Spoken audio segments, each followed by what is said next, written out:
മോനെ ഇത് പറ്റില്ല, ഇത് നമുക്ക് അങ്ങനെ ചെയ്തു കഴിഞ്ഞാല് പിന്നെ നമുക്ക് ബുദ്ധിമുട്ടാണ്. വെള്ളമൊക്കെ എല്ലാം പ്രശ്നമാണ്. വെള്ളം അങ്ങ് ഇറങ്ങുമല്ല, ഒരു ലെയർ ഒക്കെ ഉണ്ടാവില്ല.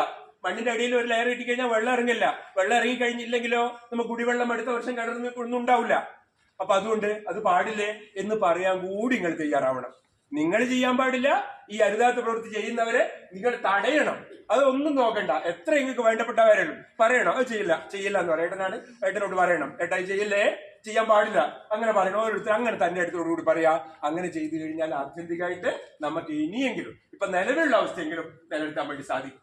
പഞ്ചായത്ത് ഒരുപാട് സംഗതി ചെയ്യുന്നുണ്ട് കേട്ടോ ഇക്കാര്യത്തില്. നിങ്ങൾക്ക് കാണാം ഹരിതസേന ഒരു സൈന്യ പഞ്ചായത്തിന്റെ പിന്നെ പരിധിയിലുള്ള 41 അംഗങ്ങൾ ഉൾപ്പെടുന്ന ഒരു സേനനെ രൂപീകരിച്ചു. എന്തിനാണെന്നറിയോ? വീടുകളില് നമുക്ക് പ്ലാസ്റ്റിക് ഒഴിവാക്കാനാവില്ല. പ്ലാസ്റ്റിക് വസ്തുക്കളോ അല്ലെങ്കിൽ അതിന്റെ എന്തെങ്കിലും സംഗതി ഉപയോഗിക്കണ്ട, നാളെ പോലും ഉപയോഗിക്കില്ല എന്ന് ഒരാൾ തീരുമാനിച്ചാൽ കഴിയില്ലത്. കാര്യം എന്താ? നമ്മൾ രാവിലെ ഉണർന്നപാട് ബ്രഷ് ഉപയോഗിച്ചിട്ടാ. ബ്രഷ് എന്താ? പ്ലാസ്റ്റിക്. നമ്മൾ എല്ലാത്തിനും പ്ലാസ്റ്റിക്കിന് വിധേയരാണ്. നമുക്ക് അത് ഒഴിവാക്കാനേ കഴിയില്ല. പക്ഷേ നമ്മൾ അത് സൂക്ഷിച്ച് കൈകാര്യം ചെയ്താൽ അത് നമുക്ക് ഉപയോഗിക്കുകയും ചെയ്യാം. ഒപ്പം അതുകൊണ്ട് പ്രയാസം ഉണ്ടാവുകയും